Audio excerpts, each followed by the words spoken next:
घटना चक्र, भारत का भूगोल चल रहा था घटना चक्र में, और हम इसके काफ़ी चीज़ें पढ़ चुके हैं। अब यहाँ पे ये देखिए क्या क्या बचा हुआ है। तो यहाँ पे बचा हुआ है बागान, झूमिंग कृषि तक हो गया है। यानी हम सारी चीज़ें कवर कर चुके हैं जो कृषि से संबंधित था, जैसे कृषि, हरित क्रांति, खाद्यान्न फसलें, नकदी फसलें, तिलहन, दलहन, रेशम, बागानी फसलें, झूमिंग कृषि। अब हम जो कृषि के जो लास्ट के 2 चैप्टर बचे हैं, पहले कृषि विविध पढ़ेंगे, फिर पशुपालन पढ़ेंगे। इससे हमारा जो भारत के भूगोल में कृषि वाला सेगमेंट है वो पूरा हो जाएगा। तो चलिए चालू करते हैं कृषि विविध। इसके पहले क्वेश्चन आंसर और बाद में इसका नोट्स देखेंगे। तो चलिए शुरू कर। तो ये हमारा है कृषि विविध नामक चैप्टर, इसके क्वेश्चन से चालू करते हैं। चलिए शुरू करते हैं। पहला नंबर क्वेश्चन देखते हैं।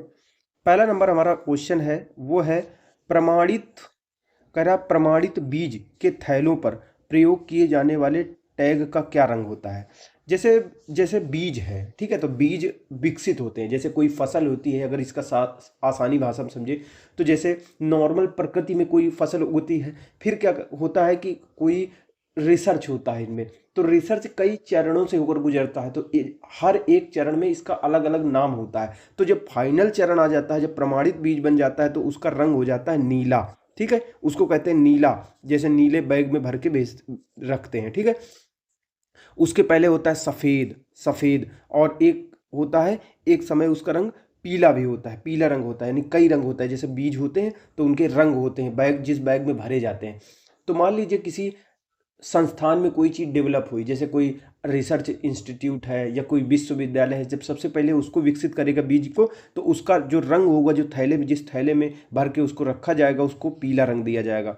फिर अगर मान लीजिए उस पीले रंग में से कई सारे उसमें बीज होंगे, तो प्रमाण करने के लिए उसको कोई संस्था लेगी, और संस्था उन बीजों में से किसी बीज को चुनेगी कि इनको हम प्रमाणीकरण के लिए, जैसे मान लीजिए 10 बीज विकसित करके दिए किसी संस्था ने, 1 2 3 4 5 ऐसे करके विकसित करके दिए, 10 ठो बीज दे दिए। ठीक है, अब 10 में से मान लीजिए 8 बीज ऐसे करके छांट लिए, जो प्रमाणीकरण देने वाली संस्था है, जो प्रमाण पत्र देने वाली जो संस्था है, उसने क्या कर दिया, विकसित होने वाले, जैसे किसी यूनिवर्सिटी ने विकसित किया, यूनिवर्सिटी के 10 में से 7 ले लिए, 8 ले लिए, कुछ ले लिए, और उनको देख रही है। तो जो देख रही है उनको कह रहे हैं आधार बीज। आधार बीज को कैसा, सफ़ेद रंग दिया जाता है।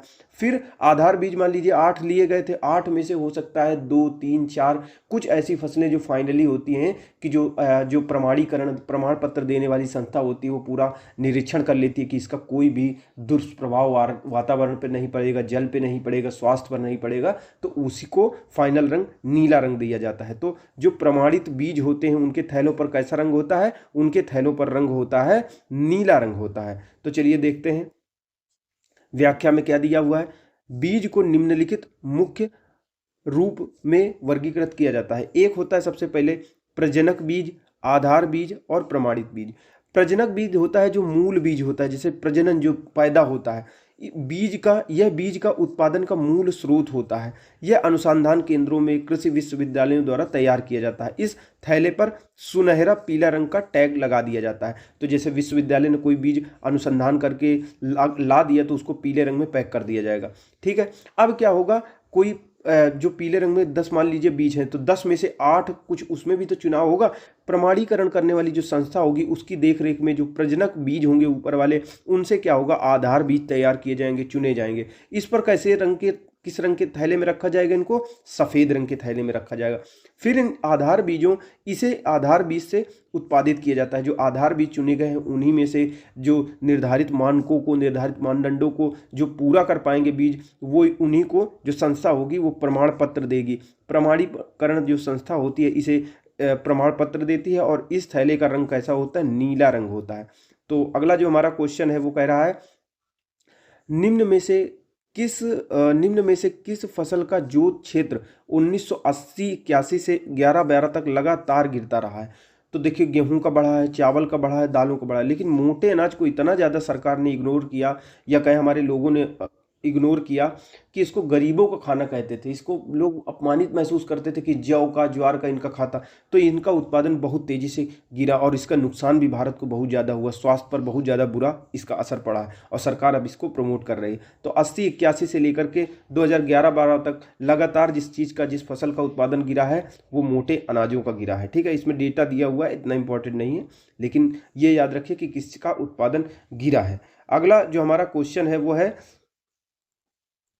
निम्नलिखित राज्यों और उनकी महत्वपूर्ण फसलों के निम्नलिखित युग्मों में से कौन सा सही सुमेलित है।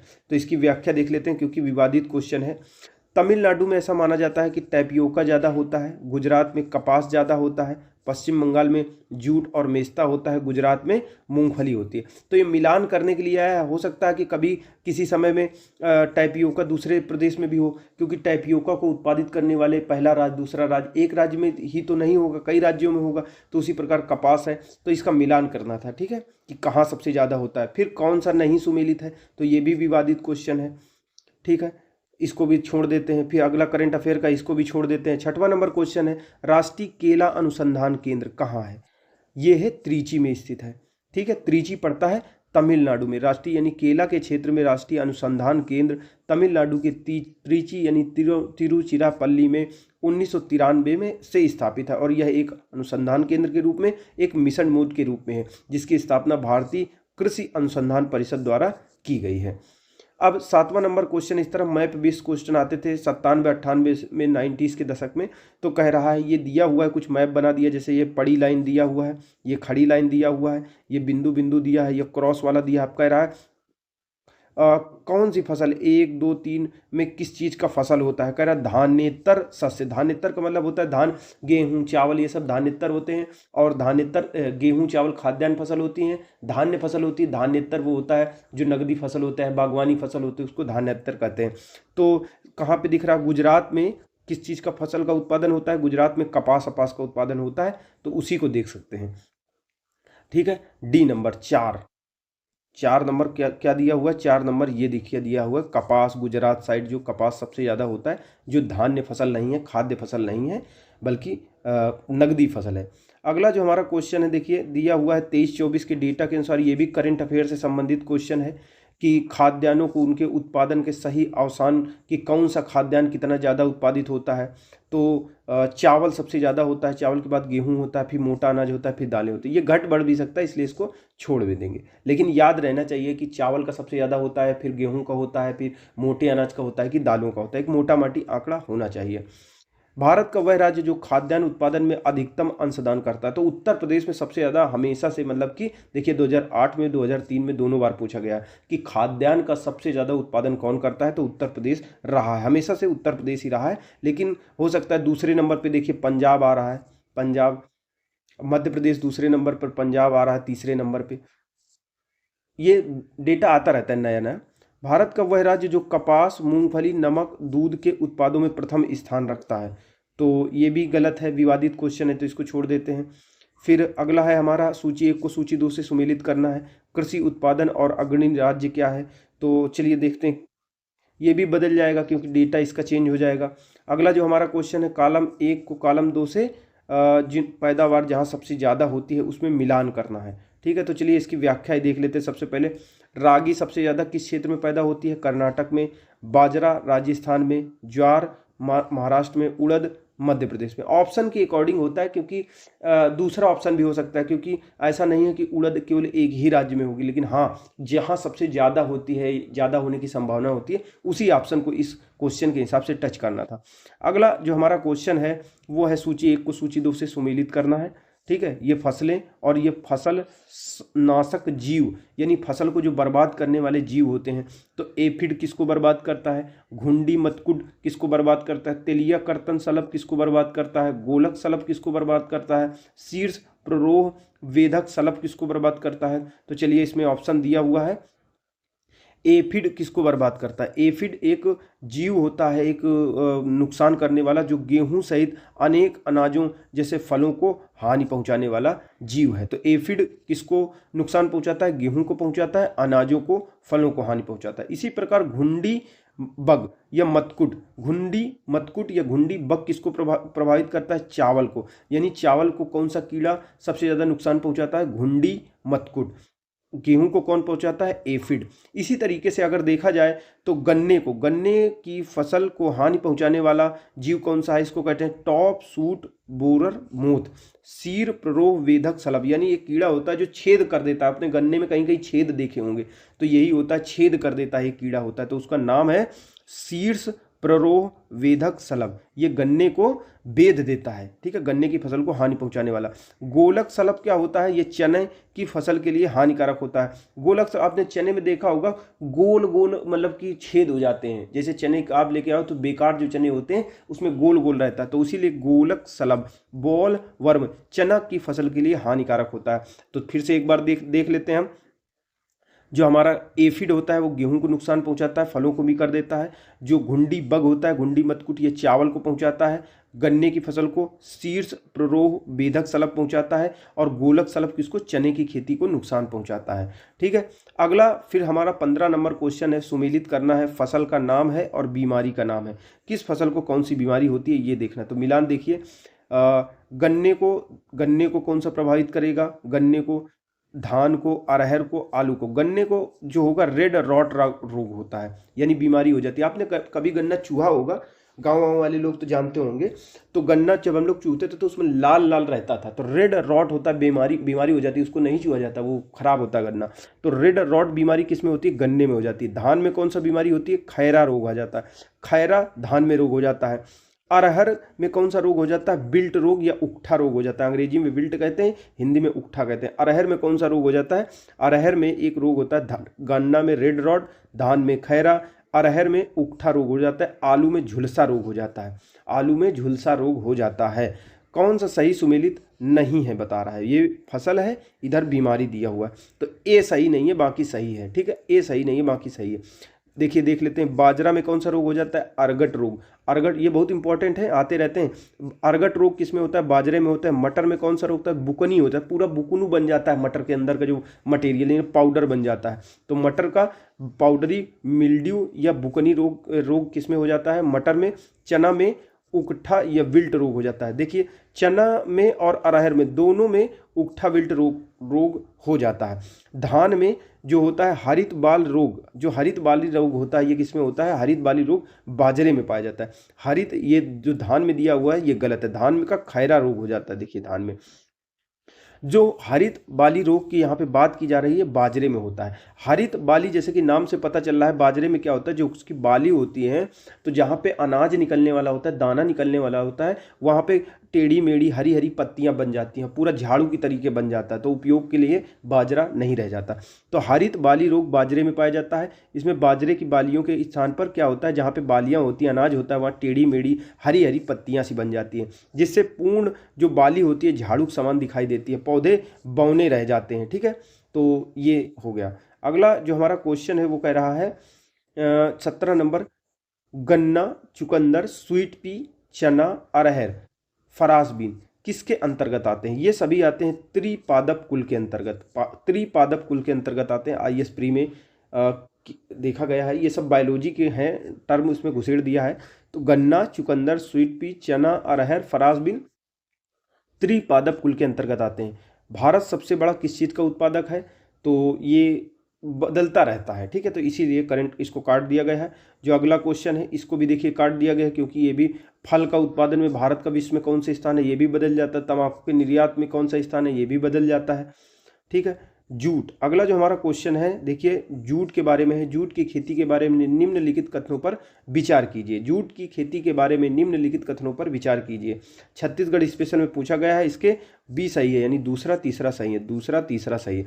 जूट की जो फसल के लिए उच्चतम तापमान सहित आर्द्र जलवायु की जरूरत पड़ती है। आपने देखा होगा जूट होता है पश्चिम बंगाल साइड, जहाँ पे बारिश भी बहुत अच्छी मात्रा में होती है और तापमान भी अधिक रहता है। तो जूट की फसल के लिए उच्चतम तापमान सहित आर्द्र जलवायु की जरूरत पड़ती है। भारत में जूट की खेती मुख्य रूप से देश के पूर्वी क्षेत्र में सीमित होती है, जैसे कि हमारा जो पश्चिम बंगाल है और पूर्वोत्तर के कुछ राज्य है, वहीं पे जूट की खेती होती है, क्योंकि वहीं पे जलवायु मौजूद है अच्छी खासी। जूट की अगर बात करें तो यह एक खरीफ की फसल है। खरीफ की फसल को मार्च अप्रैल मई तक अवधि में बोई जाती हैं और ठंडी में काट ली जाती है। जूट की खेती के लिए उच्च तापमान चाहिए, आर्द्र जलवायु, उच्च तापमान सहित आर्द्र जलवायु की आवश्यकता होती है। कच्चा जूट मुख्यतः वर्षाधीन स्थितियों में उपजाया जाता है, यानी ऐसे क्षेत्र में उपजाया जा सकता है जहाँ पे बहुत ज़्यादा बारिश हो। लगभग 21% जो जूट है वो सिंचित स्थितियों में भी उगाया जाता है, यानी बारिश वाले क्षेत्रों में भी कर सकते हो, उपजा सकते हो, और ऐसे क्षेत्रों में भी उपजा सकते हो जहाँ तुम सींच पाओ, क्षमता हो सींचने की, क्योंकि पानी बहुत ज़्यादा चाहिए। भारत में जूट की खेती मुख्यतः पूर्वी क्षेत्र में ही सीमित है। इसके अतिरिक्त कुछ पूर्वोत्तर के राज्यों में भी इसकी खेती होती है, जैसे पश्चिम बंगाल, बिहार, असम, उड़ीसा, मेघालय, नागालैंड, त्रिपुरा, आंध्र प्रदेश, छत्तीसगढ़ में भी कुछ मात्रा में होता है। जो अगला हमारा क्वेश्चन है वो है 22 नंबर, कथन और कारण वाला।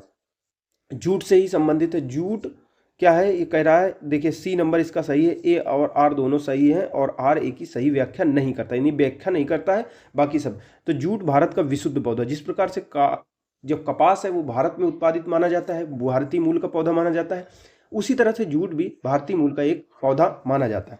जूट खरीफ की फसल है, ये भी बात सही है। फरवरी से जून में बोया जाता है तथा जुलाई से अक्टूबर में काटा जाता है, दोनों बात सही है, लेकिन सही व्याख्या नहीं करता है। व्याख्या देख लेते हैं। कच्चे जूट में जूट एवं मेस्ता शामिल होता है। जूट भारत का विशुद्ध पौधा है। सफ़ेद जूट का प्राथमिक उत्पत्ति केंद्र अफ्रीका में है। दो तरह की जूट है, एक जूट मेस्ता है और जूट है। तो सफ़ेद जूट का जो उत्पत्ति का स्थान होता है, सफ़ेद जूट कहाँ पे उत्पत्ति हुआ था, अफ्रीका में हुआ था, ठीक है। जबकि द्वितीयक उत्पत्ति कहाँ हुई थी, भारत या भारत म्यांमार क्षेत्र में हुई थी। जूट की बुआई का समय होता है पूर्व मानसून वर्षा की प्राप्ति, यानी जब मानसून आने वाला हो, मानसून की प्राप्ति होने वाली हो, तो उससे जस्ट पहले उसका बुआई कर देते हैं। नमी होना चाहिए, नमी की उपलब्धता होनी चाहिए। फसल प्रजाति के आधार पर अलग अलग क्षेत्रों में भिन्न भिन्न हो सकता है, यानी जहाँ जहाँ जिस हिसाब से होगा उसी हिसाब से इसकी अवधि होती है अलग अलग। इसे मार्च मई महीने में बोया जाता है, परंतु कुछ में फरवरी से जून में भी बो दिया जाता है, मतलब अलग अलग जलवायु में अलग अलग हिसाब से बोया और काटा जाता है। देखिए अगला जो हमारा 23वां नंबर क्वेश्चन है, कथन और कारण वाला क्वेश्चन है। भारत विश्व में जूट का सबसे बड़ा उत्पादक है। सी नंबर देखिए इसका सही है, यानी ए सत्य है, आर गलत है। तो ए क्या कह रहा है, भारत विश्व में जूट का सबसे बड़ा उत्पादक है, तो करंट से जोड़ के देखेंगे। भारत का जूट उत्पादन पीली क्रांति के कारण बढ़ा, तो पीली क्रांति के कारण नहीं बढ़ा था, जो भूरी क्रांति के कारण, जूट भूरी नहीं था, पता नहीं, मुझे याद नहीं आ रहा, लेकिन पीली क्रांति के कारण तो नहीं था। पीली क्रांति तिलहन से संबंधित थी, तो पहला सही हो जाएगा, दूसरा गलत हो जाएगा। तो चलिए देखते हैं, तिलहन का संबंध पीली क्रांति से उसका नहीं है संबंध, ठीक है। और ये डेटा चेंज, ये भी देखिए करंट का जो है, इसको छोड़ देते हैं। 25, भारत में जूट उद्योग मुख्यतः कहाँ केंद्रित है, तो पश्चिम बंगाल साइड सबसे ज़्यादा जूट उद्योग केंद्रित है। जूट उद्योग भारत के सबसे पुराने और सबसे प्रमुख उद्योगों में से एक है। मिलों की अधिक संख्या के कारण भारतीय जूट उद्योग मुख्य रूप से पश्चिम बंगाल पर ही निर्भर है। यह उद्योग भारत की राष्ट्रीय अर्थव्यवस्था में भी महत्वपूर्ण योगदान देता है, क्योंकि बोरा वोरा चाहिए ना इंडस्ट्री में, कुछ चीज़ें भरने के लिए, जो भी सामान होता है ज़्यादातर बोरा बोरी में आता है। 26वां नंबर हमारा क्वेश्चन है, वो कह रहा है गंगा के निचले मैदानों की विशेषता है कि यहाँ वर्ष भर जलवायु उच्च तापमान के साथ आर्द्र बनी रहती है। इस क्षेत्र के लिए निम्नलिखित फसलों के युग्म में से कौन सा उपयुक्त है। तो गंगा उत्तराखंड से मान लो यहाँ से निकल रही है, ऐसे करके यहाँ आ रही, तो ये ऊपरी मैदान हो गया, ये मध्य मैदान हो गया, ये निचला मैदान हो गया। तो कह रहा गंगा के निचले मैदानों की यह विशेषता होती है कि यहाँ वर्ष भर जलवायु उच्च तापमान रहती है। विषुवत रेखा की ये पास अवस्थित होगा, ये दूर अवस्थित होगा, तो यहाँ तापमान भी अधिक रहेगा, ठीक है। उच्च तापमान के साथ आर्द्रता बनी रहती है, क्योंकि देखिए समुद्र के पास स्थित है, यहीं से मानसून प्रवेश होता है, तो बारिश होती रहती है, यानी आर्द्रता बनी रहती है। इस क्षेत्र में कौन सी फसल उगाई जा सकती है, तो यहाँ पे उपजाई जा सकती है धान और जूट उपजाया जा सकते हैं, क्योंकि धान की खेती के लिए बहुत ज़्यादा पानी की ज़रूरत होती है, जूट के लिए भी इस चीज़ की ज़रूरत होती है, अधिक पानी की ज़रूरत होती है। अगला जो हमारा क्वेश्चन है 27 नंबर, भारत में जूट का सर्वाधिक क्षेत्रफल कहाँ है, यानी सबसे ज़्यादा क्षेत्रफल में जूट कहाँ उपजाया जाता है, तो वो पश्चिम बंगाल है। पश्चिम बंगाल की जगह कोई ले सकता है क्या, ठीक है। देखिए बिहार में भी होता है, असम में भी होता है, लेकिन सबसे ज़्यादा जो क्षेत्र है पश्चिम बंगाल में ही है। अगला जो हमारा क्वेश्चन 28 नंबर, निम्नलिखित में से कौन सा समूह रेशे वाली फसलों से संबंधित है। तो रेशा सब चीज़ में, सनई में भी रेशा होता है, जूट में भी होता है, कपास में भी होता है, ठीक है। और उत्पादन के मामले में डेटा जो नया होगा उसमें देखेंगे। वर्ष भर कौन सी फसल बोई जा सकती है इसमें पूछ रहा है, तो मक्का। मक्का वर्ष भर बोई जा सकती है। मक्का विविध कृषि जलवायु परिस्थितियों के प्रति अनुकूलता रखता है और वर्ष भर बोया जा सकता है। मक्के की खेती की जा सकती है रबी, खरीफ, जायद, चाहे जब करो, सभी मौसम में वर्ष भर आप इसकी खेती कर सकते हो। 31वां नंबर जो हमारा क्वेश्चन है वो कह रहा है कि निम्नलिखित कथनों पर विचार कीजिए। ठीक है, इसका 1, 2, 3 तीनों सही है। मक्का यानी मेज मंड के उत्पादन के लिए प्रयोग किया जाता है। मंड मतलब होता है स्टार्च, इसके लिए उपयोग किया जाता है।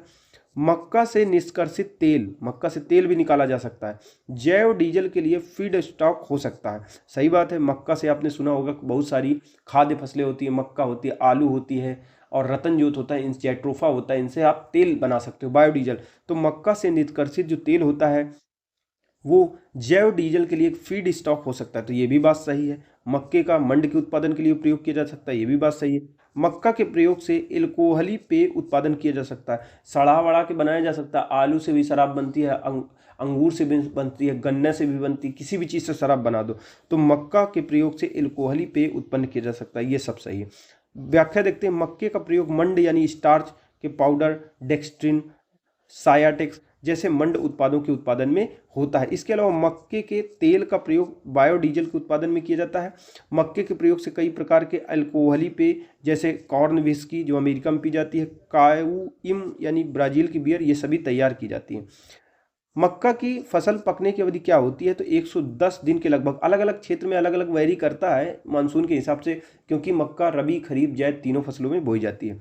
अगर बात करें व्याख्या में, तो विभिन्न मौसमों एवं क्षेत्रों में इस फसल की परिपक्वता अवधि प्राय 90 दिनों से लेकर 150 दिनों के बीच में होती है। शीतकालीन मौसम में उगाई जाने, अगर ठंडी के समय में आप उग जाते हो तो ये ज़्यादा समय लेगी। अगर वसंत के समय में, गर्मी के समय में मक्का उपजाओगे तो थोड़ा कम समय लेगी। खरीफ की फसल कम समय लेती है, रबी के दौरान यानी ठंडी के दौरान उपजाई जाने वाली मक्का की फसल अधिक समय लेती है। 33वां, निम्नलिखित में से कौन C4 पौधा है, तो मक्का ही C4 पौधा है। मक्का C4 पौधे का उदाहरण है, जबकि C3 पौधे के कौन से उदाहरण हैं, जौ, राई, सोयाबीन, कपास, तंबाकू, आलू, चावल, गेहूं। ये रटने वाला क्वेश्चन है, ठीक है। C4 के अंतर्गत मक्का आता है, जबकि आलू, तंबाकू, कपास, सोयाबीन, राई, जौ, ये गेहूं, चावल C3 के अंतर्गत आते हैं। 34वां नंबर हमारा क्वेश्चन कह रहा है, देखिए करंट अफेयर से संबंधित है, ठीक है, क्योंकि डेटा से संबंधित है, इसको छोड़ देते हैं। अगला जो हम देखते हैं, शक्तिमान 1, शक्तिमान 2 अनुवांशिक परिवर्तित फसलें हैं किसकी, तो शक्तिमान 1, शक्तिमान 2 जेनेटिकली मॉडिफाइड फसलें हैं, यानी इंजीनियरों ने इनको बनाया है। ये मक्का की फसलें बहुत ज़्यादा उत्पादन देती हैं। केसर का वाणिज्यिक स्तर पर उत्पादन निम्नलिखित में से किस राज्य में होता है, तो केसर का स्थान कोई ले सकता है क्या, जम्मू कश्मीर के सिवा, ठीक है। केसर की सबसे अधिक मात्रा उत्पादित होती है कश्मीर में। भारत में केसर की सबसे अधिक मात्रा कश्मीर घाटी में उत्पन्न की जाती है। भारत के अतिरिक्त केसर के अन्य उत्पादक, मतलब भारत के अतिरिक्त देश और है ना, स्पेन, ईरान, ग्रीस, इटली, इनमें भी होती है। अगला जो हमारा क्वेश्चन है वो है, हाँ, ये अलग अलग फसलें दी हुई हैं और उनका दिया हुआ है किन किन परिस्थितियों में होती है। तो सूची 1 को सूची 2 से सुमेलित करना है। जौ के लिए कौन सा टेम्परेचर चाहिए, चावल के लिए क्या क्या चाहिए, ठीक है। उसके बाद मिलेट यानी मोटे अनाज के लिए क्या चाहिए, और चाय के लिए कैसा जलवायु चाहिए। तो इसमें देख लेते हैं यहाँ पे क्या दिया है। जौ, जो देखिए मोटे अनाज होते हैं, मोटे अनाज ऐसे क्षेत्रों में भी उपज हो जाती है जहाँ का मौसम शुष्क होता है, मिट्टी कम उपजाऊ होती है, रेतीली होती है, बारिश और सिंचाई का कम साधन होते हैं, तो जहाँ पे गर्मी ज़्यादा पड़ती है। मिलेट यानी मोटे अनाज, गरीबों का अनाज, तप्त और शुष्क जलवायु तथा अल्प उपजाऊ मृदा में भी हो सकता है। चाय ऐसी जलवायु में होगी जहाँ बहुत ज़्यादा गर्मी होगी और हवा में हमेशा नमी बनी रहेगी, यानी आर्द्रता रहेगी, यानी उमस रहेगी। उच्च तुंगता यानी बहुत ज़्यादा ढलान वाली जगह में होगी, ठीक है। चाय की फसल गर्म हो, नमी हो और उच्च तुंगता हो। चावल की फसल बारिश वाले क्षेत्रफल में होगी, इसीलिए पश्चिम बंगाल वगैरह में चावल ज़्यादा होता है, क्योंकि मानसून यहीं से प्रवेश होता है, पश्चिम बंगाल से ही। चावल तप्त और नम जलवायु तथा उपजाऊ मृदा में होता है। इसी प्रकार जौ की बात करें तो ठंडी जलवायु में अपेक्षाकृत कम उपजाऊ मृदा में भी हो सकता। अगला जो हमारा 39वां नंबर क्वेश्चन है वो है, फसल दिया हुआ है, सूची 1 को सूची 2 से सुमेलित करना है। इधर सूची 1, सूची 2, इधर कपास, फ्लैक्स, चुकंदर, पटसन। अब कितनी किसके लिए वर्षा चाहिए, टेम्परेचर चाहिए, रटने वाला क्वेश्चन होता है, इतना घुसने की जरूरत नहीं है, बस हल्का हल्का इसको पढ़ लेते हैं, ठीक है। कपास, फ्लैक्स, चुकंदर, पटसन। कपास की खेती के लिए जरूरी होता है वर्षा 500 से 1000 mm, और फ्लैक्स के लिए 600 से 800 mm, चुकंदर के लिए 500 से 600 mm, पटसन के लिए 1500 से 2000 mm उसकी वर्षा की जरूरत होती है, जबकि तापमान अलग अलग होता है। इसको पढ़ लीजिएगा, ज़्यादा इंपॉर्टेंट नहीं है। 40वां, निम्नलिखित में से किस एक की खेती पौधे का प्रतिरोपण करके की जाती है? तो प्याज होता है, प्याज के पहले बीज डाल देते हैं, छोटे छोटे पौधे उगाते हैं, उनको खोद लिया जाता है, फिर रख के फिर उनको अलग से दूर दूर लगाया जाता है। इसको कहते हैं प्रतिरोपण। तो पौधे का प्रतिरोपण करके प्याज को उगाया जाता है। 41वां नंबर क्वेश्चन है, निम्नलिखित में से कौन सा फसल चक्र पूर्वी उत्तर प्रदेश के लिए सर्वाधिक उपयुक्त है? देखिए, पूर्वी जो हमारा उत्तर प्रदेश है, ठीक है, पूर्वी उत्तर प्रदेश में बाढ़ ज़्यादा आती है, इसीलिए वहाँ पे क्या होगा, धान हो जाएगा, मक्का, गेहूँ हो जाएगा। धान, मक्का, गेहूँ पूर्वी उत्तर प्रदेश के लिए सर्वाधिक उपयुक्त फसल चक्र समझा जाता है। 42वां नंबर क्वेश्चन है, भागीरथी घाटी में राजमा और आलू की खेती प्रारंभ करने का श्रेय किसे दिया जाता है? तो विल्सन महोदय को दिया जाता है। यानी एक नदी है, देखो उत्तराखंड में, इधर भागीरथी नदी बहती है, इधर अलकनंदा, ये दोनों आके देवप्रयाग में मिल जाती हैं, ठीक है, देवप्रयाग में आकर मिल जाती हैं, फिर ये गंगा कही जाती है। इधर भागीरथी आ रही है, इधर अलकनंदा। तो भागीरथी नदी की घाटी में राजमा और आलू की खेती किसने? विल्सन ने चालू की थी। भागीरथी घाटी में राजमा और आलू की खेती प्रारंभ करने का श्रेय फ्रेडरिक विल्सन को जाता है। 19वीं शताब्दी में भागीरथी घाटी में स्थायी रूप से बसने वाले ये पहले गोरे व्यक्ति थे। विल्सन को पहाड़ी या राजा ऑफ हर्सिल के नाम से भी जाना जाता है। अब देखिए, बोर्ड है, सूची 1 को सूची 2 से सम्मिलित करना है। कॉफी से संबंधित बोर्ड, रबर से संबंधित बोर्ड, चाय से संबंधित बोर्ड और तंबाकू से संबंधित बोर्ड। तो इसमें याद रखिएगा, कॉफी कहाँ सबसे ज़्यादा होती है? कर्नाटक में होती है, तो बेंगलुरु में इसका हो जाएगा। रबर कहाँ से सबसे ज़्यादा होती है? केरल में, तो केरल का कोट्टायम है, तो वहाँ पे इसका बोर्ड हो जाएगा। चाय के लिए कौन सबसे ज़्यादा प्रसिद्ध है? दार्जिलिंग। दार्जिलिंग जो पश्चिम बंगाल का हिस्सा है, तो कोलकाता हो जाएगा, इसका मुख्यालय हो जाएगा। तंबाकू आंध्र प्रदेश वगैरह में होती है, गुजरात वगैरह में भी होती है, कई राज्यों में, लेकिन आंध्र प्रदेश ज़्यादा छाया रहता है, तो आंध्र प्रदेश में इसका मुख्यालय हो जाएगा। चलिए इसको देखते हैं। ये देखिए, कॉफ़ी बोर्ड कहाँ है हमारा? कॉफ़ी कर्नाटक में होती है, तो इसका मुख्यालय कॉफ़ी बोर्ड का बेंगलुरु में। रबर केरल में होती है, तो कोट्टायम इसका मुख्यालय। चाय, ज़्यादा चाय के लिए दार्जिलिंग फेमस है, तो देखिए दार्जिलिंग पड़ता है पश्चिम बंगाल में, तो कोलकाता इसका मुख्यालय। तंबाकू बोर्ड गुंटूर आंध्र प्रदेश में।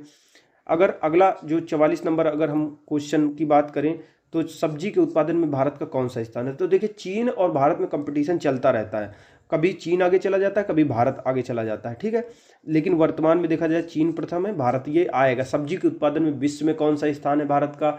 और सब्जी उत्पादन करने वाले 5 देश कौन से हैं? इसी प्रकार राज्यों में कौन सा राज्य सबसे ज़्यादा उत्पादन करता है? 3 सबसे बड़े उत्पादक राज्य कौन से होते हैं? ये सब क्वेश्चन आते रहते हैं ऐसे। विश्व में सब्जियों का सर्वाधिक उत्पादन करने वाला राज्य चीन है, चीन सबसे ज़्यादा करता है। डेटा हो सकता है चेंज हो जाए बाद में। आम की बीज रहित प्रजाति का क्या नाम है? आम की बीज रहित प्रजाति जिसमें बीजे नहीं होता, सिंधु। बीज रहित प्रजाति का नाम सिंधु है। सिंधु विश्व की एकमात्र ऐसी बीज रहित आम की प्रजाति है जिसमें बीज ही नहीं होता। और अगर बात करें, निम्नलिखित में से कौन सी आम की किस्म दशहरी और नीलम के क्रॉस से विकसित की गई है? तो दशहरी आम्रपाली, जो आम्रपाली है वो किससे? दशहरी और नीलम के बीच में क्रॉस कर दिया, फिर उसमें क्या बना? आम्रपाली बन गई। आम्रपाली दशहरी और नीलम के बीच क्रॉस से विकसित हुई है। भारतीय कृषि अनुसंधान संस्थान पूसा द्वारा इसको विकसित किया गया है। 48 नंबर क्वेश्चन है, ललित। अब अमरूद वगैरह आ जाएंगे, आम। ललित जिसकी उन्नत किस्म है वो क्या है? अमरूद की उन्नत किस्म है। ललित अमरूद की एक उन्नत किस्म है। इसकी किसने इसकी को बनाया था या विकसित किया था? Indian institute of horticulture research, जो कि लखनऊ में है, इसमें इसका विकसित हुआ था। आम की निम्न प्रजातियों में से कौन नियमित फसल वाली प्रजाति है? तो नियमित फसल वाली इसमें से कोई नहीं। चलिए देखते हैं नियमित फसल वाली कौन कौन सी होती है। नियमित फसल वाली प्रजातियां जो दशहरी 51, ये नियमित फसल वाली प्रजाति है, ठीक है, लेकिन दशहरी 1 इसमें दिया तो ये नहीं होगा इसका। आम की नियमित फसल वाली जो अन्य प्रजातियां नियमित रूप से देखे होंगे आप, गांव में रहते होंगे, मतलब हम भी रहते हैं, तो कोई आम का पेड़ होता है, किसी साल आता है किसी साल नहीं आता, लेकिन कुछ ऐसी फसल होती हैं जो जिनको लगा दोगे जिनके बीच, तो हर साल आम आएगा ही, आम की बौर आएगी ही आएगी, आम उत्पादन होगा ही होगा। तो नियमित आम की नियमित फसल वाली प्रजातियां कौन कौन सी है? दशहरी 51 है, बेंगालोरा यानी तोतापुरी है, नीलम है, आम्रपाली है। आम्रपाली को क्रॉस करके बनाया गया है, ठीक है। और 50वां, कंचन एक उन्नत किस्म है किसकी? आंवला की। आंवला एक बहुत औषधीय गुण वाला पौधा है, प्रतापगढ़ साइड ज़्यादा होता है। आंवला यानी इंडियन गूसबेरी के फल औषधीय गुणों से युक्त होते हैं। इसमें विटामिन सी प्रचुर मात्रा में पाया जाता है। आंवला के जो प्रजाति हैं कंचन, कृष्णा, बनारसी आदि इसकी उन्नत किस्में हैं। 51 नंबर है गंगा वाराणसी, ये किसकी प्रजाति है? तो इसमें विवाद है। जो बनारसी या बनारसी से संबंधित जो प्रजातियां हैं ये कई चीज़ों की हैं, जैसे काशी मधु ये खरबूजे की एक प्रजाति है, काशी गंगा ये लौकी की एक प्रजाति है, आंवला की एक प्रजाति का नाम है बनारसी, बनारसी प्रजाति के अमरूद भी होती है। ठीक है, तो गंगा वाराणसी नाम का कोई चीज़ ही नहीं है, तो ये क्वेश्चन इसीलिए विवादित हो गया। कौन सा सही सुमेलित नहीं है? तो चलिए देखते हैं, बी नंबर सही सुमेलित नहीं है। ये फसल और इसकी प्रजातियां दी हुई हैं। धान की गोविंद प्रजाति है, अरहर की पारस है, मटर की प्रकाश है। शुष्क सम्राट धान की एक प्रजाति है। ठीक है, शुष्क सम्राट किसकी प्रजाति है? धान की एक प्रजाति है। और 53 नंबर, किस राज्य में केले का अधिकतम उत्पादन होता है? तो ये घटता बढ़ता रहता है, लेकिन उत्पादन महाराष्ट्र, आंध्र प्रदेश, तमिलनाडु में ही डोलता रहता है, कभी यहाँ कभी कभी वहाँ। ठीक है, यानी महाराष्ट्र, आंध्र प्रदेश, तमिलनाडु इन्हीं में सबसे ज़्यादा होता है, कभी आगे कभी पीछे कोई राज्य हो जाएगा। और अगला जो हमारा क्वेश्चन है, एक मुख्य फसलों, गुजरात निम्न में से किन फसलों के उत्पादन में अग्रणी है? तो ये डेटा नया होगा उसके हिसाब से होगा जिसमें होगा। सूची एक को सूची दो से सुमेलित करना है। फसल हो गया, राज्य हो गया, मूंगफली, सरसों ये कहाँ कहाँ होता है इसको मिलान करना। सोयाबीन कहाँ होता है, नारियल कहाँ होता है? तो नारियल तो केरल में होगा, सोयाबीन मध्य प्रदेश में होगा, मूंगफली राजस्थान साइड या गुजरात साइड होगा, सरसों कहाँ होगा? चलिए देखते हैं विकल्प में। मूंगफली ज़्यादातर होता है आंध्र प्रदेश साइड में, देखिए कभी कभी गुजरात भी आ जाता है, अग्रणी उत्पादक देखिए गुजरात हो जाएगा। तो ये करंट अफेयर का क्वेश्चन है, जब होगा तो उसी हिसाब से उत्तर होगा। सूची एक को सूची दो से सुमेलित करना है। 1, 2, गन्ना उत्तर प्रदेश में, रबर केरल में होता है, चाय पश्चिम बंगाल में, जूट पश्चिम बंगाल में होगा, चाय असम साइड होगी, रबर केरल में होगा और गन्ना उत्तर प्रदेश में होगा। यही ज़्यादातर रहता है। देखिए जूट पश्चिम बंगाल में, चाय असम में, रबर केरल में, गन्ना उत्तर प्रदेश में। 57वां नंबर क्वेश्चन है, बोरलॉग पुरस्कार निम्न में से किस एक वैज्ञानिक क्षेत्र में दिया जाता है? तो कृषि के क्षेत्र में दिया जाता है। अर्नेस्ट जो बोरलॉग थे उन्होंने तो हरित क्रांति के जनक कहा जाता है। विश्व में हरित क्रांति के जनक किसको? बोरलॉग को कहा जाता है। तो बोरलॉग कृषि विज्ञान के क्षेत्र में दिया जाता है। बोरलॉग पुरस्कार कृषि विज्ञान के क्षेत्र में दिया जाता है। इस पुरस्कार की शुरुआत 72 में नोबेल पुरस्कार विजेता जो नॉर्मन ई बोरलॉग, इनको 3 अवार्ड मिले हुए थे, जो इन्होंने क्रांति ला दी थी कृषि के क्षेत्र में। तो बोरलॉग पुरस्कार कृषि विज्ञान के क्षेत्र में दिया जाता है। 58वां नंबर, प्रसंस्करण हेतु आलू की सबसे अच्छी किस्म कौन सी होती है? यानी आलू से अगर आपको चिप्स बनाना है, फिंगर चिप्स बनाना है, कुछ भी बनाना है तो उसका प्रसंस्करण करना है, तो सबसे अच्छी जो आलू होती है कुफरी चिप्सोना होती है। ठीक है, कुफरी चिप्सोना सबसे ज़्यादा अच्छी होती है। अगर बात करें कुफरी चिप्सोना 2, कुफरी चिप्सोना जो 3 है वो मैदानी क्षेत्रों में, और कुफरी हिमसोना है वो पहाड़ी क्षेत्रों के लिए प्रसंस्करण हेतु आलू की सबसे अच्छी किस्म होती है। तो 2 इसमें किस्म है, एक कुफरी चिप्सोना 3 है, एक कुफरी चिप्सोना हिमसोना है। तो हिम कहाँ होती है? पहाड़ों में होती है। तो कुफरी हिमसोना पहाड़ी क्षेत्रों के लिए है और कुफरी चिप्सोना मैदानी क्षेत्रों के लिए है। अगला जो हमारा क्वेश्चन है, जो अगला 59वां नंबर हमारा क्वेश्चन है वो है राष्ट्रीय खाद्य सुरक्षा मिशन के बारे में। ये राष्ट्रीय खाद्य सुरक्षा मिशन आया था ताकि लोगों को खाने की कमी ना हो। ठीक है, तो ये कैसे पूरा होगा? राष्ट्रीय खाद्य सुरक्षा मिशन का एक लक्ष्य धारणीय रीत से देश के चुनिंदा जिलों में खेतीगत जमीन में बढ़ोतरी करना, उत्पादकता में वृद्धि लाना और इसके तरीके से कुछ फसलों की उत्पादकता में वृद्धि लाना। ये कौन कौन सी फसलें हैं? यानी राष्ट्रीय खाद्य सुरक्षा मिशन का उद्देश्य क्या था? जैसे राष्ट्रीय खाद्य सुरक्षा मिशन के तहत देश की खाद्य सुरक्षा को हम कैसे अच्छा बना सकते हैं, कैसे धारणी बना सकते हैं, तो उसके लिए करना ही होगा। कुछ जिले चुनेंगे और वहाँ पे जो खेती की ज़मीन, अभी मान लो कोई बंजर पड़ी हुई है, कुछ में खेती ही नहीं की जा सकती, तो खेतीगत ज़मीन में बढ़ोतरी करके और उत्पादकता में बढ़ा के, सिंचाई विचाई की उपलब्धता करा के, जो उर्वरक होते हैं ये सब उपलब्ध कराकर उत्पादकता में वृद्धि लाना है। इसके लिए कौन कौन सी फसल चयन किया गया था? तो चावल, गेहूं और दलहन इनको चुना गया था। ठीक है, इसके माध्यम से तो देखते हैं क्या राष्ट्रीय खाद्य सुरक्षा मिशन का एक लक्ष्य है धारणी रीति से, यानी कोई समस्या किसी चीज़ की ना हो, न मिट्टी में, न जल में, न वायु में, न फसलों में, न स्वास्थ्य में। धारणी रीति से देश के चुनिंदा जिलों में खेतीगत जमीन में बढ़ोतरी करना और उत्पादकता में वृद्धि लाकर कुछ फसलों की उत्पादकता में वृद्धि लाना। ये फसलें चावल, गेहूं, दलहन। तो चावल गेहूं तो आप जानते हो, गेहूं चावल, तो दाल भी इसके साथ में शामिल करना है। ठीक है, 60वां नंबर हमारा क्वेश्चन क्या कह रहा है, निम्नलिखित में से कौन सी फसलें अधिकांशतः निर्वाह मूलक कृषि के अंतर्गत पैदा की जाती है, यानी पेट पालने के लिए पैदा की जाती है। तो कौन कौन सी फसलें होती है, मोटा अनाज लोग और चावल और मोटा अनाज तो पेट पालने, बेचने के लिए नहीं करते, ज़्यादातर खाने के लिए करते। 61वां नंबर क्वेश्चन है, अदरक का तना जो मिट्टी में उगता है, खाद्य का संग्रहण करता है, वो क्या कहलाता है। तो जो अदरक का तना होता है, मिट्टी में चला जाता है, उसको प्रकंद कहते हैं। जैसे कौन सा भाग खाते हो, प्रकंद खाते हो, कंद खाते हो, मूल खाते हो, वही। तो अदरक का तना जो मिट्टी में उगता है, खाद्य प्रसंस्करण करता है, वो प्रकंद कहलाता है। 60 निम्नलिखित में से कौन अनाज के दानों का उत्पाद है। तो ओट मील जो है, अनाज के दाने होते हैं, उसी का उत्पाद है। अनाज के दानों का उत्पाद यानी अनाज के दाने हैं, उन्हीं से तोड़ के या किसी तरीके से दबा के ओट को बनाया जाता है, ओट्स को बनाते हैं। अनाज के दानों का उत्पाद ओट मील है। सामान्यतः लोगों के भोजन में एवं पशुओं के चारों के रूप में भी ओट मील का उपयोग किया जाता है।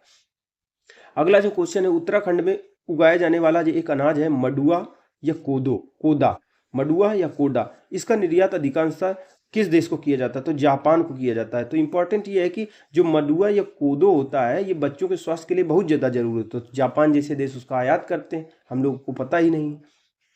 उत्तराखंड में उगाए जाने वाले अनाज मडुआ या कोदा, इसका निर्यात जापान को किया जा रहा है। मडुआ से बनी खाद्य सामग्री की विदेश में बड़ी मांग है, क्योंकि इस बच्चों के स्वास्थ्य के लिए स्वास्थ्यवर्धक है। 64वां, भारत की निम्नलिखित फसलों पर विचार कीजिए। कौन सा या कौन से प्रमुखता वर्षा आधारित फसल है। तो वर्षा से आधारित फसल है, यानी केवल बारिश हो, सिंचाई की जरूरत नहीं है, बारिश हो जाए तो तीनों ऐसी फसलें हैं। चाहे मूंगफली हो, इसमें सिंचाई अलग से नहीं की जाती, वर्षा पर ही होता है। तिल हो गए, बाजरा हो गया, मूंगफली, तिल, बाजरा, ये कृषि शुष्क क्षेत्रों में होती है। इन फसलों की सिंचाई लगभग पूर्णतः बारिश पर निर्भर होती है, सिंचाई अलग से नहीं करते हैं लोग। 65वां नंबर क्वेश्चन वो कह रहा है, निम्नलिखित भारत की निम्नलिखित फसलों पर विचार कीजिए। लोबिया, मूंग, अरहर। ठीक है, उपर्युक्त में से कौन सा या कौन से दलहन, चारा और हरी खाद के रूप में प्रयोग होता है, यानी तीनों चीज के रूप में। यानी जो लोबिया, मूंग, अरहर, इनका दाल के रूप में भी उपयोग करते हैं, चारा पशुओं के लिए खिला देते हैं, हरी खाद के लिए उपयोग करते हैं। तो तीनों ऐसी फसलें हैं जिनका खा भी सकते हैं, चारे के रूप में पशुओं को खिला सकते हैं, और खाद के रूप में इसका इस्तेमाल कर सकते हैं, जिससे खेतों में उत्पादकता में वृद्धि हो जाती है। तो लोबिया, मूंग, अरहर, ये तीनों फसलों का प्रयोग खाद के रूप में, चारे के रूप में, दलहन के रूप में होता है। ठीक है, 66वां नंबर क्वेश्चन हमारा कह रहा है, निम्नलिखित राज्यों में से किस राज्य में ऐसी सर्वोपयुक्त जलवायु विषयक स्थितियां उपलब्ध हैं, यानी कौन सा ऐसा राज्य है जहां पे उपयुक्त जलवायु विशेषताएं उपलब्ध हैं, जिससे हम न्यूनतम लागत से, यानी बहुत कम पैसा लगा के ऑर्किड की विविध किस्मों की खेती कर सकते हैं। कोई ऑर्किड ऐसी चीज़ है, उसका हम खेती कर सकते हैं, ऐसा मानसून है किसी राज्य में, और वह इस क्षेत्र में निर्यात उन्मुख उद्योग विकसित कर सकता है। यानी ऑर्किड का हम खेती करना है, ऐसा राज्य है जहाँ पे जलवायु भी है, न्यूनतम लागत से कर सकते हैं, अलग अलग किस्म उगा सकते हैं, और उसका निर्यात भी कर सकते हैं। तो वह राज्य है अरुणाचल प्रदेश। ये इंपॉर्टेंट क्वेश्चन हो जाता है, 2011 में पूछा गया। अरुणाचल प्रदेश में जलवायु की सुलभता के कारण न्यूनतम लागत से ऑर्किड की विविध किस्मों की आप खेती कर सकते हैं, जिससे वह इस क्षेत्र में निर्यातोन्मुख उद्योग भी विकसित कर सकता है। 2016 में प्रथम जैविक राज्य विकसित हुआ, तो केरल, सिक्किम ऐसा राज्य था जो पहला जैविक राज्य के रूप में विकसित हुआ था। प्रथम पूर्ण रूप से जैविक राज्य सिक्किम हुआ था, बहुत नाम हुआ था इसका। 69वां नंबर क्वेश्चन कह रहा है, निम्नलिखित विशेषताएं भारत के एक राज्य की विशिष्टताएं हैं। कौन सा, बी नंबर, गुजरात की विशिष्टताएं यहाँ पे बताई जा रही हैं। क्या, उसका उत्तरी भाग शुष्क अर्धशुष्क है। अगर गुजरात को ऐसे देखो, ठीक है, तो यहाँ पे दलदल वलदल है, ठीक है, तो यहाँ पे अर्धशुष्क है, इसका उत्तरी भाग शुष्क अर्धशुष्क का, इधर राजस्थान है। तो ठीक है, उसके मध्य भाग में कपास का उत्पादन होता है, यहाँ पे कपास वगैरह हो जाता है अच्छा खासा मात्रा में, ऐसे गुजरात है।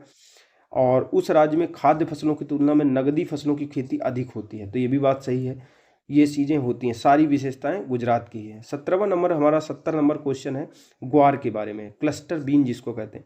भारत में ग्वार यानी क्लस्टर बीन का पारंपरिक रूप से सब्जी के लिए और पशुओं को खिलाने के लिए आहार के रूप में किया जाता है। ग्वार का, क्लस्टर बीन का उपयोग आप खाने के लिए भी करते हो और पशुओं को खिलाने के लिए भी करते हो, किंतु हाल ही में इसकी खेती ने महत्वपूर्ण स्थान प्राप्त कर लिया है। इस संदर्भ में निम्नलिखित में से कौन सा कथन सही है। तो हुआ यह है, ग्वार का प्रयोग पहले लोग खाने के लिए और पशुओं को खिलाने के लिए करते हैं, लेकिन अभी क्या है, जो चट्टानों के भीतर सेल गैस जमा रहती है उसको निकालने के लिए बहुत अच्छी टेक्नोलॉजी की ज़रूरत होती है। तो एक होता है वर्टिकल छेद कर लो, और एक जैसे ये चट्टान है तो वर्टिकल कर लो, एक होता है हॉरिजेंटल छेद कर लो। तो हॉरिजेंटल की जो विधियाँ होती हैं उसमें इसका बहुत महत्वपूर्ण, इससे निकलने वाला यानी ग्वार से निकलने वाला एक गूंद होता है उसका प्रयोग किया जाता है, इसीलिए इसका बहुत ज़्यादा महत्व बढ़ गया है, इसकी मांग बढ़ गई है ग्वार की। तो वही इसका उत्तर हो जाएगा बी नंबर। इसके बीजों से एक निर्मित गोंद सेल गैस यानी चट्टानों में बंधी हुई अंदर फंसी जो गैस होती है उसका निकालने में, निष्कर्षण में प्रयुक्त होता है। ग्वार यानी क्लस्टर बीन, इसका अधिकतर उपयोग जानवरों को चारे के रूप में होता है, साथ ही इसकी फली की सब्जी भी बनाई जाती है।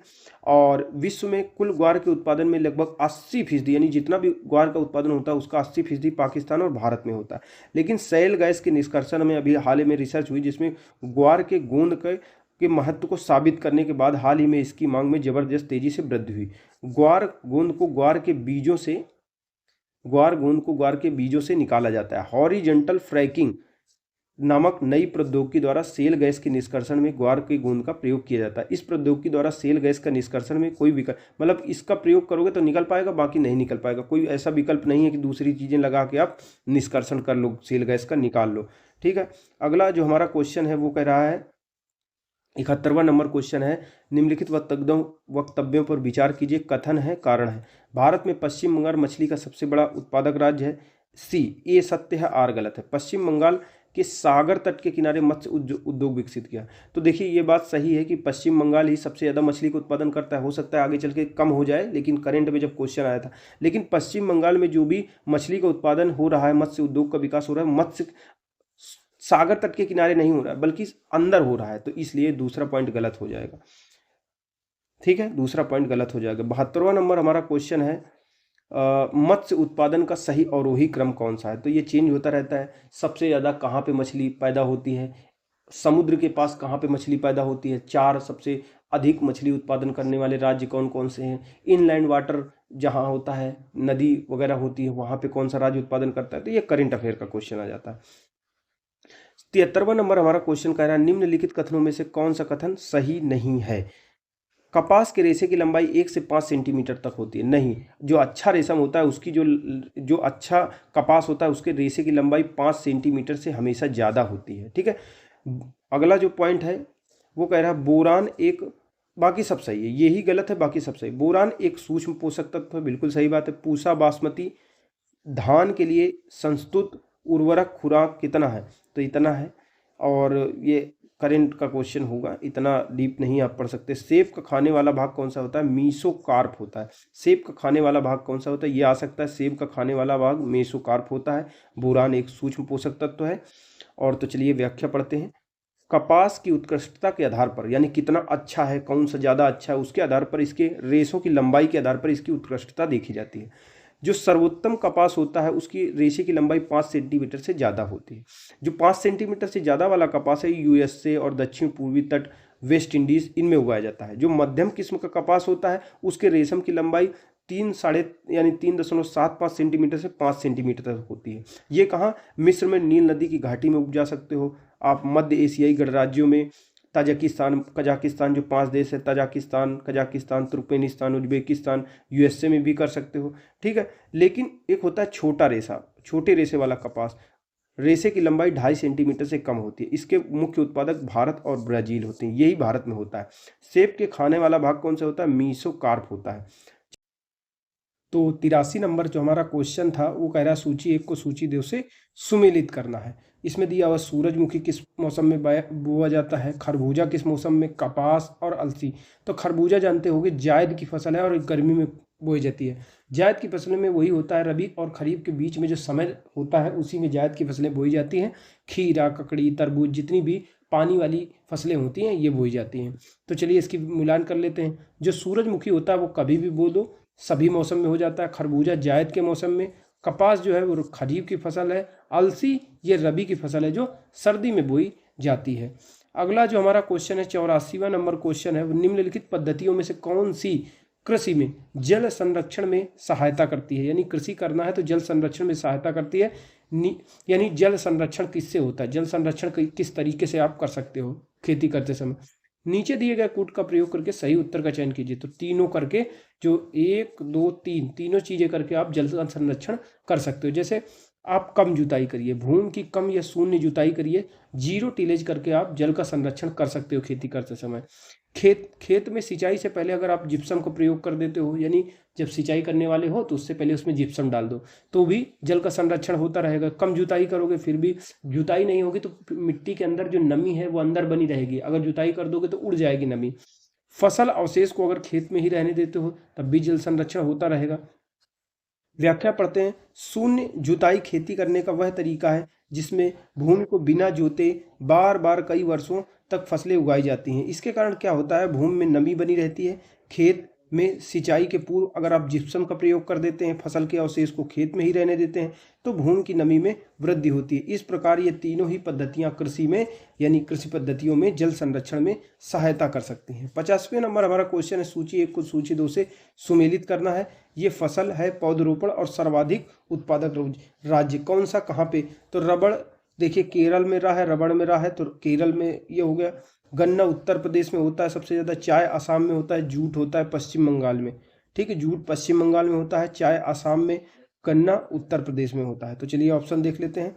जूट देखिए पश्चिम बंगाल दिया हुआ है, चाय असम दिया हुआ है, गन्ना उत्तर प्रदेश, रबड़ केरला दिया हुआ है। कौन सा सही सुमेलित नहीं है, कौन सी जोड़ी सुमेलित नहीं है? ठीक है, तो D number soybean Andhra Pradesh नहीं है, ये मध्य प्रदेश हो सकती है, बाकी सही है। देखिए इसमें देख लेते हैं। मक्का उत्तर प्रदेश में, जूट पश्चिम बंगाल में, कपास महाराष्ट्र में, इतना तो पता है, कपास महाराष्ट्र में, जूट पश्चिम बंगाल में है, मक्का उत्तर प्रदेश में, सोयाबीन मध्य प्रदेश में होती है। सोयाबीन का नाम जुड़ता है मध्य प्रदेश के साथ में। अगला जो 87वां नंबर क्वेश्चन है वो कह रहा है, भारत के विभिन्न क्षेत्रों में उत्पादित सुल्ताना, गुलाबी और काली चंपा, यानी भारत के विभिन्न भागों में जो उत्पादित की जाती है सुल्ताना, गुलाबी और काली चंपा, निम्नलिखित प्रमुख फलों में किसकी किस्म है, मतलब किसकी किस्म है? तो ये किस्म है अंगूर की। गुलाबी, काली चंपा, सुल्ताना, अनाब शाही, ये सभी अंगूर की प्रजातियां। 88वें नंबर हमारा क्वेश्चन है, कौन सा सही सुमेलित नहीं है?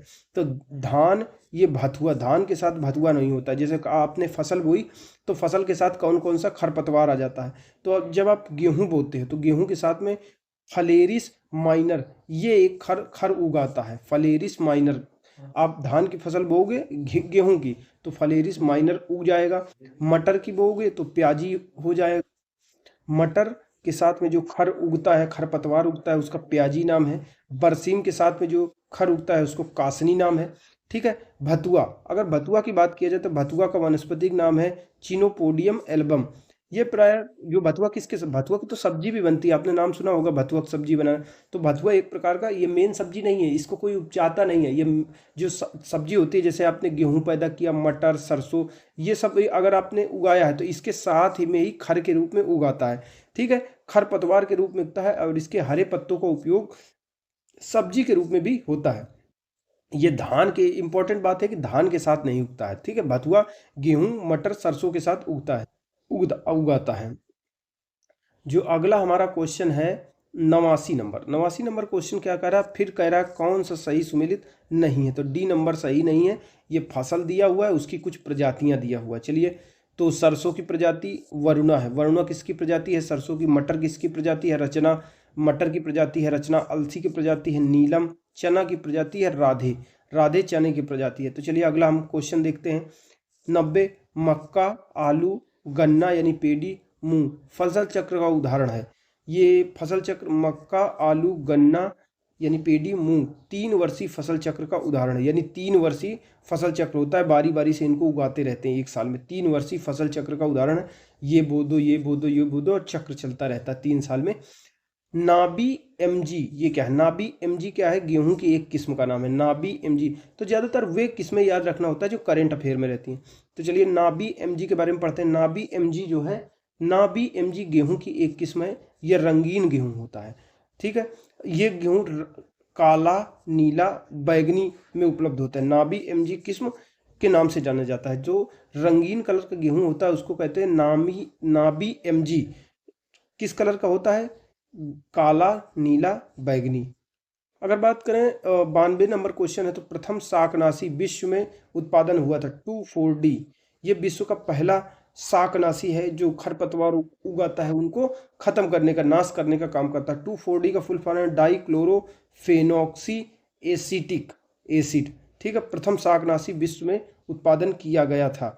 93 नंबर हमारा क्वेश्चन कह रहा है कौन सा सही सुमेलित नहीं है, तो काबुली चने में किल्ले निकलना, ये बात सही नहीं है क्योंकि चने में किल्ले नहीं निकलती। तम्बाकू में शीर्ष कर्तन होता है, मूंगफली में खुंटी बनती है, मक्का में नर मंजरी निकलता है। ये जैसे कोई फसल बोता है ना, तो वो समझ, ये बहुत अंदर घुस के क्वेश्चन पूछ लिया, तो ऐसे क्वेश्चन बहुत कम आते हैं, लेकिन आया है तो फिर से आ सकता है। तो ये रटने वाला है कि मक्के में क्या होता है, नर मंजरी निकलती है, मूंगफली में खुंटी बनती है, तम्बाकू में शीर्ष कर्तन होता है।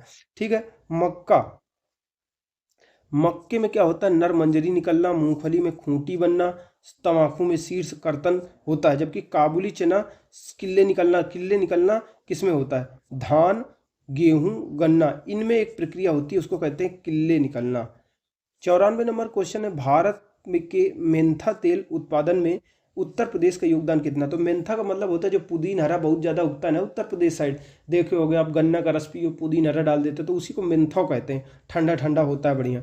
तो उत्तर प्रदेश में सबसे ज़्यादा उत्पादित होता है। अगर बात करें तो उत्तर प्रदेश में ही देश का सबसे ज़्यादा मेंथा उत्पादित किया जाता है। देखिए, ये डेटा है कि एक समय ऐसा था, 2017 का डेटा ये है कि भारत के मेंथा तेल उत्पादन में उत्तर प्रदेश का 100% योगदान है। तो अगर डेटा चेंज भी होगा तो ये याद रखिएगा कि उत्तर प्रदेश, भारत में सबसे ज़्यादा मेंथा का कौन उत्पादन करेगा, उत्तर प्रदेश ही मेंथा का सबसे ज़्यादा उत्पादन करेगा। 95वां नंबर क्वेश्चन है कौन सा एक सही सुमेलित नहीं है। तो धान में उकठा रोग नहीं होता, बाकी सरसों में सफ़ेद गेरुई रोग हो जाता है। तो कौन सा एक सही सुमेलित नहीं है, फसल दी हुई है, उसका रोग दिया हुआ है। तो धान में उकठा रोग नहीं होता है, बाकी सरसों में सफ़ेद गेरुई रोग हो जाता है, बाजरे में कंडुआ रोग हो जाता है, मूंगफली में टिक्का रोग हो जाता है। उकठा रोग पौधों की पत्तियां और उसका मुलायम भाग सूखने लगता है, उनमें दृढ़ता नहीं रह जाती। तो उकठा रोग गन्ने में, चने में आदि फसलों को प्रभावित करता है, धान को नहीं प्रभावित करता है। 96 नंबर फिर से कह रहा है कौन सा कथन सही नहीं है। तो सी नहीं सही है, बाकी सही है। झूठ कंड, ये धान में पाए जाने वाला रोग है, तो रोग है और फसल दिया, तो झूठ कंड किसका, धान में पाए जाने वाला रोग है। बाकी गेरुई गेहूं में पाए जाने वाला रोग होता है। देखो, सफ़ेद गेरुई है वो सरसों में होता है, बाकी जो गेरुई होता है वो गेहूं में पाए जाने वाला रोग है। अगैती, झुलसा, ये सभी आलू में होने वाले रोग हैं। धान में खैरा रोग हो जाता है। ठीक है, 97 नंबर हमारा क्वेश्चन है, कह रहा है फसल और उसके सर्व प्रमुख उत्पादक राज्य निम्नलिखित में से कौन से हैं। तो ये करंट से संबंधित है, इसको छोड़ देते हैं। ठीक है, निम्नलिखित में से किस राज्य में काली मिर्च और इलायची का उत्पादन होता है। काली मिर्च और इलायची का उत्पादन होता है केरल में। आपने सुना होगा वास्को डी गामा भी केरल में ही आया था और वहाँ से मसाले लेके आया था। काली मिर्च और इलायची का उत्पादन केरल में होता है। 99 नंबर, भारत में शुष्क भूमि की खेती उन प्रदेशों तक सीमित होती है जहाँ वर्षा 75 सेंटीमीटर से कम होती है। यानी शुष्क खेती के लिए भी कुछ तो वर्षा चाहिए ना। तो 75 सेंटीमीटर से जहाँ पे कम वर्षा होती है वहाँ शुष्क खेती होती है। कई जगह भारत में ऐसी हैं। भारत में शुष्क भूमि की खेती उन प्रदेशों तक सीमित होती है जहाँ वार्षिक वर्षा 75 सेंटीमीटर से कम होती है। जहाँ पे यानी ऐसे क्षेत्र जो शुष्क क्षेत्र हैं जहाँ पे 75 सेंटीमीटर से कम वर्षा होती है, वो उन क्षेत्रों में रागी, बाजरा, मूंग, चना, ग्वार, चारा फसल जैसी कठोर और सूखा प्रतिरोधी फसलें उग जाती हैं। इन क्षेत्रों में मिट्टी की नमी संरक्षण और वर्षा जल संचयन के विभिन्न उपाय अपनाए जाते हैं। 100 नंबर हमारा क्वेश्चन कह रहा है भारत में जैविक कृषि के संदर्भ में निम्नलिखित कथनों पर विचार कीजिए। तो जैविक कृषि पर बहुत ज़्यादा फोकस किया जा रहा है, इसके 2-3 ऑप्शन सही हैं। ताकि जैविक कृषि का मतलब होता है रासायनिक उर्वरक, रासायनिक कीटनाशक, ये सारी चीज़ें प्रयोग ना करें, बल्कि जो हमारे प्राकृतिक साधन होते हैं, कंपोस्ट खाद होती है, ठीक है, उनका प्रयोग करके प्राकृतिक तरीके से खेती उपजाई जा सके ताकि वो स्वास्थ्य के लिए लाभदायक हो सके, मिट्टी के लिए अच्छा हो सके, मिट्टी में पोषक तत्व बने रहें, मिट्टी का हानि कम हो, पानी की हानि कम हो, उसी के लिए होता है। तो इसकी व्याख्या पढ़ते हैं। जैविक उत्पादन के लिए राष्ट्रीय कार्यक्रम केंद्रीय वाणिज्य एवं उद्योग मंत्रालय के मार्गदर्शन और निर्देशन के अधीन कार्य करता है। ये दोनों सही हैं। तो जो जैविक उत्पादन के लिए जो राष्ट्रीय कार्यक्रम है उसको NPOP कह रहे हैं ना, जैविक उत्पादन के लिए राष्ट्रीय कार्यक्रम। इसके क्रियान्वयन के लिए कृषि और प्रसंस्कृत खाद्य उत्पाद निर्यात विकास प्राधिकरण सचिवालय के रूप में काम करता है। तो ये सही है। सिक्किम भारत का पहला पूरी तरह से जैविक राज्य बन गया है। तो ये भी सही है। 101 नंबर क्वेश्चन क्या कह रहा है, कौन सी फसल नगदी फसल नहीं है? तो गन्ना भी नगदी फसल है, जूट भी है, मूंगफली भी है। ज्वार नगदी फसल नहीं है। नगदी फसल के अंतर्गत कपास, जूट, गन्ना, दलहन, तिलहन, मसाले, चाय, कॉफ़ी, रबड़, तंबाकू ये सभी आते हैं। लेकिन ज्वार यह मोटा अनाज में आता है। ठीक है, कौन से कथन सत्य हैं? ठीक है, तो ये देखिए विवाद में क्वेश्चन है और इसको नहीं देखते हैं क्योंकि करंट अफेयर से जुड़ा हुआ क्वेश्चन है। अगला जो हमारा क्वेश्चन है 103 नंबर, कृषि सूखा को कैसे परिभाषित कर सकते हो? कई तरह के सूखा होते हैं, अलग अलग लोग अलग अलग परिभाषा देखते हैं। चलिए देख लेते हैं। एक होता है मौसम संबंधी सूखा, एक होता है कृषि सूखा, एक होता है जल विज्ञान संबंधी सूखा, अगला होता है सामाजिक आर्थिक सूखा। तो इनके नाम में ही इनका अर्थ छुपा हुआ है। मौसम संबंधी सूखा का मतलब होता है जब बारिश ना हो, वर्षा की कमी को दर्शाता है। मान लो बारिश की कमी हो गई लेकिन खेती करने के लिए हो सकता है लोग पानी लगा लें, सिंचाई कर लें, नहर के द्वारा कर लें, तो वो कृषि सूखा नहीं होगा, लेकिन मौसम संबंधी सूखा होगा क्योंकि मौसम में बारिश नहीं हुई है। लेकिन कृषि सूखा में क्या होता है, कृषि ना कर पाओ, कृषि तब नहीं कर पाओगे जब मिट्टी में भी नमी नहीं रहेगी, आप सिंचाई भी नहीं कर पाओगे, बारिश भी नहीं होगी। यानी ये फसल क्षेत्र में मिट्टी में नमी की कमी को संदर्भित करता है। यानी मिट्टी में नमी ही ना हो, न सिंचाई के जरिए आप नमी दे पाएँ, न बारिश के जरिए नमी दे पाएँ, तो कृषि नहीं हो पाएगी, तो इसको कृषि सूखा कहेंगे। अगला है जल विज्ञान संबंधी सूखा। जल विज्ञान का मतलब होता है जल ही ना हो, जैसे तालाब होते हैं वो भरे ही ना हो, तो यह हाइड्रोलॉजिकल सूखा का मतलब होता है ये जलाशयों में पानी के निम्न स्तर से संबंधित हो। सामाजिक आर्थिक सूखा जैसे समाज और अर्थव्यवस्था, समाज में अफरा तफरी का माहौल हो, अर्थव्यवस्था नीचे जाने लगे, अर्थव्यवस्था को हानि होने लगे, तो ऐसा सूखा सामाजिक आर्थिक सूखा कहलाता है। समाज में लोगों में तनाव आने लगे पानी की वजह से, तो समाज में लोगों को प्रभावित करने वाले जो पानी की कमी से संबंधित होता है, जो जिससे खाद्यान्न और चारे आदि की उपलब्धता प्रभावित होती है। ठीक है, 104वां नंबर क्वेश्चन है, इसका सही है सी, माही कंचन और RCB 911 ये किसकी संकर किस्में हैं? मक्का और बाजरे की संकर किस्में हैं। ठीक है, अगला देखते हैं, ये माही कंचन RCB 911 ये मक्का और बाजरे की किस्में हैं। ठीक है, 105वां नंबर क्वेश्चन है, वन फसलों की खेती की कला और विज्ञान को क्या कहते हैं? वन फसलों की जो खेती होती है उसको कहते हैं सिल्वीकल्चर। सिल्वीकल्चर वनों और वृक्ष भूमियों की स्थापना, वृद्धि, संरचना, गुणवत्ता को नियंत्रित करने की कला एवं विज्ञान है, जिससे भूमि मालिकों, समाज की विविध आवश्यकताओं, मूल्यों और सतत आधार को पूरा किया जा सकता है। वन्य जीव आवास, लकड़ी, जल संसाधन, पुनर्स्थापन, मनोरंजन। यानी सिल्वीकल्चर के अंतर्गत क्या होता है, वनों और वृक्ष भूमियों की स्थापना करना, वृद्धि करना, संरचना करना, गुणवत्ता को नियंत्रित करना, ये सभी संबंधित है। कृषि विविध जो हमारा चल रहा था चैप्टर एग्रीकल्चरल भूगोल में, यानी कृषि भूगोल में, तो उसमें हमारे जो कृषि विविध नामक चैप्टर था उसके हमारे क्वेश्चन आंसर हो चुके हैं। अब हम इसका नोट्स देख लेते हैं। तो चलिए नोट्स शुरुआत करते हैं। देखिए दिया हुआ है आर्थिक समीक्षा 2024-25 के अनुसार 23-24 में देश में कुल खाद्यान्न उत्पादन लगभग 332 मिलियन टन था। तो होता क्या है, इसी के आसपास खाद्यान्न उत्पादन होता रहता है, कभी कभी 335 मिलियन टन हो जाएगा, कभी 332 मिलियन, कभी 331 मिलियन। तो ये 2023-24 के हिसाब से डेटा है। ठीक है, इसी के आसपास रहता है। फिर चावल का उत्पादन कितने मिलियन टन होता है, गेहूं का उत्पादन कितने मिलियन टन होता है, दालों का उत्पादन कितने मिलियन टन होता है, ये सब डेटा नया नया होता है, उसको पढ़ा जाता है करंट अफेयर के हिसाब से। देश में कुल जितना खाद्यान्न उत्पादित होता है उसमें उत्तर प्रदेश का कितना स्थान है, उत्तर प्रदेश हमेशा शीर्ष पे रहता है। मध्य प्रदेश का कितना % है, पंजाब कौन से स्थान पे आता है, ये सारी चीज़ें हैं। अगला जो हमारा जहाँ से चालू होता है टॉपिक, पूरा पॉइंट मतलब आना, वो तो करंट अफेयर से संबंधित है। राष्ट्रीय केला अनुसंधान केंद्र कहाँ है? त्रिची में स्थिर है। 93 को भारतीय कृषि अनुसंधान परिषद द्वारा एक मिशन मोड एवं अनुसंधान के रूप में स्थापित किया गया था। यह केंद्र केला के उत्पादन में वृद्धि करने के लिए, फसल में सुधार करने के लिए, ताकि फसल का उत्पादन बढ़ सके, फसलों का संरक्षण हो सके, इस दिशा में काम करता है। राष्ट्रीय केला अनुसंधान केंद्र जो त्रिची है। ठीक है, अगला जो हमारा करंट से संबंधित डेटा है कि केला के उत्पादन में अग्रणी 3 राज्य कौन से हैं, तो ये बदलते रहते हैं। ठीक है, मक्का, अगर आप पॉइंट आ जाए, मक्का का वनस्पति नाम है जियोमेज, जियामेज या जियोमेज, जियामेज है। मेज माने तो मक्का होता है, तो जिया लगा दो आगे, तो मक्के का वनस्पतिक नाम है जियामेज। यह एक प्रमुख खाद्य फसल है।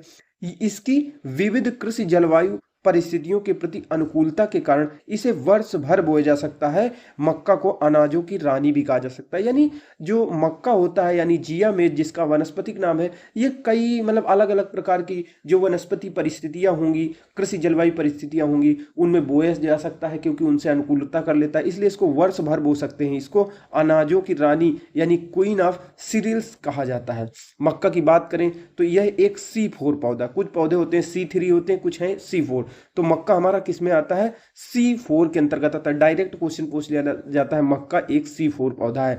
मक्के का प्रयोग मंड यानी स्टार्च का पाउडर बनाने में, डेक्स्ट्रिन, सायाटेक्स मंड उत्पादों के उत्पादन में किया जाता है। इसके अलावा मक्के का जो तेल होता है इसका उपयोग बायोडीजल बनाने में भी किया जाता है। जो आजकल आज देखे होंगे बायोडीजल के बनाने में जेट्रोफा, रतनजोत, करंजा, आलू और गन्ना का सीरा, मतलब बायोडीजल बनाने के लिए मतलब कई तरीके अपनाए जाते हैं। तो इसी तरह मक्का भी होता है। मक्के का प्रयोग करके मक्के से तेल निकाल के उससे भी आप बायोडीजल बना सकते हो। अगर इससे एल्कोहल भी बनाई जा सकती है, कई तरह के एल्कोहली पेय पदार्थ बनाए जा सकते हैं, जैसे अमेरिकी मदिरा जिसका कॉर्न विस्की, यानी अमेरिका में क्या किया जाता है, जो कॉर्न होता है, जो मक्का होता है, उससे विस्की बनाते हैं। ब्राजील की बियर बनाए जाते हैं जिसको काऊ इम कहते हैं। ये सारी चीज़ें तैयार की जाती हैं। मक्का भारत में चावल और गेहूं के बाद उत्पादित किया जाने वाला, उपभोग किया जाने वाला तीसरे सबसे बड़ा खाद्यान्न फसल है। यानी पहले नंबर पे चावल सबसे ज़्यादा खाद्यान्न फसल हमारे यहाँ पे प्रयोग की जाती है, फिर उसके बाद गेहूं आता है, फिर तीसरे नंबर पे हमारा मक्का आता है। अगर बात करें मक्का, तो विभिन्न मौसमों एवं क्षेत्रों में मक्का की जो परिपक्वता अवधि होती है 90 से 150 दिन के भीतर होती है। क्योंकि मक्का जो है विविध जलवायु क्षेत्रों में पैदा हो सकता है, किसी भी मौसम में उपजाया जा सकता है, तो उसी हिसाब से इसके दिनों में अंतर होता है। ठीक है, कहीं गर्मी होगी, कहीं ठंडी होगी, तो 90 से लेके 150 दिनों तक इसमें मतलब दिन होते हैं अलग अलग क्षेत्रों के हिसाब से। अगर बात करें उत्तर प्रदेश, बिहार, मध्य प्रदेश आदि राज्यों में मक्का की परिपक्वता अवधि होती है 80 से 105 दिन। यानी हमारा जो उत्तर भारत है, उत्तर प्रदेश, बिहार, ये मध्य प्रदेश, इनमें मक्का की परिपक्वता 80 से 105 दिन में ये पक्के तैयार हो जाते हैं। अब आर्थिक समीक्षा के अनुसार कुछ डेटा दिया हुआ है कि मक्का उत्पादन में 3 अग्रणी राज्य, तो ये बदल देता है डाटा। अगला जो हमारा पॉइंट है वो है शक्तिमान 1 और शक्तिमान 2। ये भी मक्का की शक्तिमान 1, शक्तिमान 2 ये मक्का की जेनेटिकली मॉडिफाइड उच्च किस्में हैं, यानी आनुवांशिक रूप से इंजीनियरों द्वारा उनमें परिवर्तन करके जो फसलें बनाई जाती हैं। ये आप जब साइंस एंड टेक्नोलॉजी पढ़ोगे तो ये चीज़ पढ़ दी जाती है, जो जीएम फसलें। तो शक्तिमान 1, शक्तिमान 2 मक्का की ही जीएम फसलें हैं। अगली बात करें भागीरथी घाटी, देखिए उत्तराखंड में बहती है, ये भागीरथी नदी आ गई, ये अलकनंदा आ गई, ये देवप्रयाग में मिल जाएंगी, ये गंगा बन जाएगी। तो भागीरथी नदी का जो घाटी है जहाँ से पानी ऐसे प्रवाहित होता है, तो राजमा और आलू की खेती करने का श्रेय फ्रेडरिक विल्सन को दिया जाता है। 19वीं शताब्दी में भागीरथी घाटी में स्थायी रूप से बसने वाले वे पहले गोरे व्यक्ति थे जिन्हें उन्हें पहाड़ी या राजा ऑफ हर्सिल का नाम से भी जाना जाता है। तो जो भागीरथी घाटी है हमारी, ये वाली बह रही भागीरथी घाटी, इसमें राजमा और आलू की खेती करने का श्रेय किसको दिया जाता है? फ्रेडरिक विल्सन को दिया जाता है। ठीक है, और भागीरथी घाटी में बसने वाले पहले स्थायी गोरे कौन थे? वो यही थे। पहाड़ी इनको कहते हैं, राजा ऑफ हर्सिल के नाम से भी इनको जाना जाता है। अगला जो हमारा पॉइंट है वो है करंट से रिलेटेड है, इसको देखते हैं कितना हमारे काम का है। आलू का सबसे बड़ा उत्पादक कौन है, इसके पश्चात आलू कौन करता है? तो ये तो बदलते रहते हैं आलू के उत्पादन में। अगला जो हमारा पॉइंट है, जो प्रोसेस करने के लिए, यानी कि जैसे आलू से आपको चिप्स बनाना है, आलू का और कोई भी चीज़ बनाना है, नमकीन बनाने में आपको डालना है, तो प्रसंस्करण करने के लिए आलू की सबसे अच्छी किस्म कौन सी होती है? कुफरी चिप्सोना होती है। चिप्सोना 3 ये मैदानी क्षेत्रों के लिए होती है और कुफरी हिमसोना पहाड़ी क्षेत्रों के लिए प्रसंस्करण हेतु आलू की सबसे अच्छी किस्म होती हैं। आलू में लगने वाला जो प्रमुख रोग होता है पछेता, झुलसा, लेट ब्लाइट होता है। ठीक है, गंगा के निचले मैदानों में जलवायु में उच्च तापमान के साथ आर्द्रता रहती है। इस प्रकार की जलवायु वाले क्षेत्रों में धान और जूट की फसलें सर्वाधिक उपयुक्त होती हैं। तो जो पॉइंट है हम देखिए, कुफरी चिप्सोना 2 ये प्रसंस्करण के लिए सबसे अच्छी होती है। चिप्सोना 3 ये मैदानी क्षेत्रों में प्रसंस्करण के लिए अच्छी होती है। और कुफरी हिमसोना, हिम कहाँ रहती है? पहाड़ों पे जमा होती है, तो पहाड़ी क्षेत्रों में प्रसंस्करण के लिए सबसे उपयुक्त होती है कुफरी हिमसोना। ठीक है, अगला जो पॉइंट है वो कह रहा है आलू में एक रोग लगता है, उसको कहते हैं लेट ब्लाइट। लेट ब्लाइट का मतलब पछेता झुलसा, यानी आलू में लगने वाला जो महत्वपूर्ण एक रोग होता है, आलू को खराब कर देता है, उसका नाम है पछेता झुलसा। अगला जो हमारा पॉइंट था वो है गंगा के निचले मैदान में, जैसे गंगा यहाँ उत्तराखंड से बह के ऐसे जा रही है, तो ये निचला मैदान हो गया, ये मध्य मैदान हो गया, ये गंगा का ऊपरी मैदान हो गया। तो गंगा के जो निचली मैदान में जलवायु में उच्च तापमान क्यों होता है? क्योंकि विषुवत रेखा से ये नजदीक स्थित है, ये दूर स्थित है, इधर विषुवत रेखा 0 डिग्री। तो चूंकि उच्च तापमान के साथ आर्द्रता क्यों रहती है? क्योंकि बंगाल की खाड़ी बगल में है, यहीं से नमी आ जाती है, आर्द्रता आ जाती है। यानी निचले गंगा के मैदान में उच्च जलवायु के उच्च तापमान के साथ आर्द्रता रहती है, और इस प्रकार की जलवायु वाले क्षेत्र धान और जूट की फसल के लिए सबसे ज्यादा उपयुक्त होते हैं। अगला जो हमारा पॉइंट है वो है जूट की फसल के बारे में। ठीक है, जूट से संबंधित सारे तथ्यों को हम देखेंगे। जूट क्या है? एक खरीफ की फसल है, ये इंपॉर्टेंट पॉइंट है। जूट किसकी फसल है? तो जूट हमारी खरीफ की फसल है। खरीफ की फसल कब बोई जाती है? गर्मी में बोई जाती है और ठंडी में काटी जाती है। ठीक है, यानी कब बोई जाएगी? मार्च मई के महीने की अवधि में बोई जाती है और अक्टूबर नवंबर में काटी जाती है। जूट की खेती के लिए, जूट का ज़्यादातर जो खेती होती है वो पश्चिम बंगाल ही साइड होती है, वहाँ सब गर्मी भी ज़्यादा पड़ती है और बारिश भी ज़्यादा होती है, आर्द्रता रहती है। यानी जूट की खेती के लिए अधिक तापमान, उच्च तापमान, जूट की खेती के लिए उच्च तापमान सहित आर्द्र जलवायु की आवश्यकता पड़ती है। कच्चा जूट, जूट एवं मेस्ता मुख्यतः वर्षाधीन स्थितियों में जो रेनफेड कंडीशन में उपजाया जाता है। यानी कच्चा जूट या जूट का उत्पादन करने के लिए ऐसा जरूरी होता है कि बारिश अच्छी खासी होना चाहिए, जबकि 21% जूट सिंचित स्थितियों में उपजाए जाते हैं। तो या तो बारिश हो जाए या तो आप सिंचाई कर पाओ, तो 21% जो जूट है वो सिंचित स्थितियों में भी उपजाए जाते हैं। भारत में जूट की खेती मुख्यतः पूर्वी क्षेत्रों में होती है, इसके अतिरिक्त पूर्वोत्तर राज्यों में भी जूट की खेती होती है। जूट के मुख्यतः जो 9 राज्य दिए गए हैं जहाँ पे जूट की खेती होती है, कहाँ पे? पश्चिम बंगाल में, बिहार, असम, उड़ीसा, मेघालय, नागालैंड, त्रिपुरा, आंध्र प्रदेश, छत्तीसगढ़, इनमें होती है। अगला जो हमारा पॉइंट है वो मेस्ता की कृषि के बारे में है। मेस्ता भी जूट की मेस्ता भी जूट की एक किस्म होती है। तो मेस्ता की उत्पत्ति कहाँ होती है? तो इसी पूर्व जो देखिए ये पूर्वी भारत, पश्चिमी, उत्तरी, दक्षिण। तो पूर्वी में पश्चिम बंगाल, उड़ीसा, झारखंड, असम, मेघालय, त्रिपुरा, मिजोरम, नागालैंड, मणिपुर, ये ऐसे राज्य आते हैं। तो मेस्ता की खेती कहाँ होती है? आंध्र प्रदेश में जो इधर साइड राज्य है, असम में, बिहार में, छत्तीसगढ़, झारखंड, कर्नाटक, मध्य प्रदेश, महाराष्ट्र, मेघालय, उड़ीसा, तमिलनाडु, त्रिपुरा, पश्चिम बंगाल, इनमें की जाती है। ठीक है, अगला जो हमारा पॉइंट है वो है जूट के ही बारे में पॉइंट है। तो कि जूट जो होता है काप एवं दोमट मिट्टी में पैदा होता है। पश्चिम बंगाल भारत का सर्वप्रथम जूट उत्पादक राज्य है। तो भारत का सबसे ज्यादा जूट उत्पादन देने वाला जो राज्य है वो है पश्चिम बंगाल। जूट की खेती के लिए कैसी मिट्टी होनी चाहिए? कॉप दोमट मिट्टी होनी चाहिए। जूट को भारत का स्वर्णिम तंतु कहते हैं, गोल्डन फाइबर कहा जाता है। आपने देखा होगा भूरा भूरा होता है, पीला पीला, जूट का रस्सी बनती है जब छत वत पड़ती है ना घर में किसी के, तो जूट के जो रस्सियां होती हैं वो जूट की होती हैं, कितनी मजबूत होती हैं।